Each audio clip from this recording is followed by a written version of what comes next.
Angle के हम लोग अगर बाउंड्रीज देखें तो सबसे फ्रंट पे मौजूद है प्यूबिक आर्च, ठीक है। फ्रंट पे हमारे पास प्यूबिक आर्च मौजूद है, ठीक है। और लेटरली क्या है, इशियल ट्यूबरोसिटीज़ मौजूद हैं, ठीक है।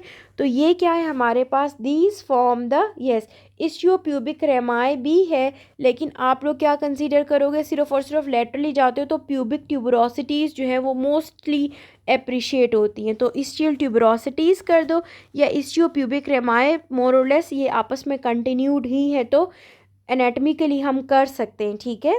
ये है, तो ये फ्रंट और लेटरल इसकी बाउंड्रीज थी। उसके बाद हमने पढ़ा था cutaneous innervation of urogenital triangle, ठीक है।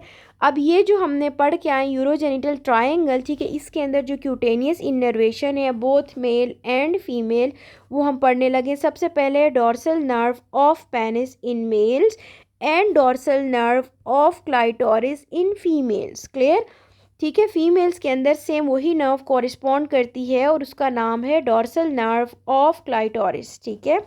अगली जो नर्व मौजूद है दोनों हमारे पास मेल और फीमेल के अंदर, और वो है ilioinguinal nerve and genital branch of genitofemoral nerve, clear. यानी कि जो जेनिटोफिमोरल नर्व है उसकी इंग्वाइनल ब्रांच भी है और जेनिटल ब्रांच भी है, दोनों के अंदर, मेल और फीमेल्स के अंदर, clear. The next is perineal branch of cutaneous posterior cutaneous nerve of the thigh, ये भी दोनों के अंदर मौजूद है। The next is posterior scrotal nerve, ठीक है। मेल्स के अंदर posterior scrotal nerve है, जबकि फीमेल्स के अंदर कौन सी नर्व है, posterior labial nerve, क्लियर। और आखिर में आ जाओ जी, तो पेरिनियल ब्रांच ऑफ प्यूडेंडल नर्व दोनों के अंदर मौजूद है, मेल्स एंड फीमेल्स के अंदर। तो this is about cutaneous innervation of urogenital triangle, clear. अब उसके बाद मैंने आपको जो है पेज नंबर हम कर रहे हैं 13, ठीक है। अब मैंने आपको स्टडी ग्रुप में कुछ पिक्चर्स भी भेजी थी जिसमें कंटेंट्स मौजूद थे, ठीक है।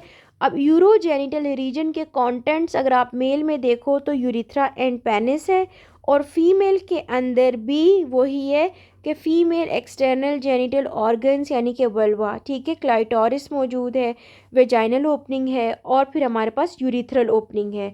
तो वो जो हम लोगों ने वल्वा पढ़ा था या फीमेल एक्सटर्नल जेनिटल ऑर्गन्स हैं, वो हमारे पास कंटेंट्स हैं यूरोजेनिटल रीजन इन फीमेल्स, ठीक है। अब देखो हमारे पास ये जो यूरोजेनिटल रीजन है उसमें हमने पढ़ा कि ग्रुप ऑफ मसल्स मौजूद है, ठीक है। यूरोजेनिटल रीजन के अंदर क्या है, हमारे पास ग्रुप ऑफ मसल्स हैं। एक है हमारे पास सुपरफिशियल ग्रुप और दूसरा हमारे पास है डीप ग्रुप, ठीक है। अब सुपरफिशियल ग्रुप में हमारे पास कौन से मसल्स हैं, इशियो कैवर्नोसिस है, बल्बोस्पॉन्जियोसिस है, और एरेनाई ट्रांसवर्साई मसल जो है वो सुपरफिशियल ग्रुप में इंक्लूड होते हैं। जबकि डीप ग्रुप में देखो तो हमारे पास है sphincter urethrae and deep transverse perinei muscle जो है वो डीप ग्रुप में लाई करते हैं, क्लियर। अब देखो ये सारे के सारे सुपरफिशियल और डीप ग्रुप ऑफ मसल्स मिल के क्या करते हैं, जो पेल्विक ऑर्गन्स हैं, ठीक है, उनको क्या करते हैं, ये जनरल सपोर्ट प्रोवाइड कर रहे होते हैं, clear. Okay, the next is functions of muscles of urogenital region.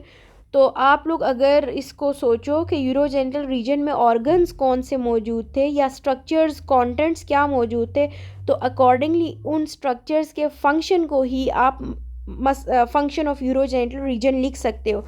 तो the first one is urination, ठीक है। क्यों, क्योंकि हमने पढ़ा था यहाँ पे यूरिथ्रल ओपनिंग्स थी, ठीक है, मेल के अंदर भी और फीमेल के अंदर भी। अगला हमारे पास है कॉप्यूलेशन इन मेल्स, क्योंकि पेनिस एक इसका कंटेंट था मेल्स के अंदर। अगला है general support of pelvic contents, क्यों, क्योंकि इसके अंदर हमारे पास बहुत सारे मसल्स थे। सुपरफिशियल ग्रुप और डीप ग्रुप के मसल्स मिल के क्या करते हैं, इनको सपोर्ट प्रोवाइड करते हैं, ठीक है, पेल्विक ऑर्गन्स को। Am I clear? डन।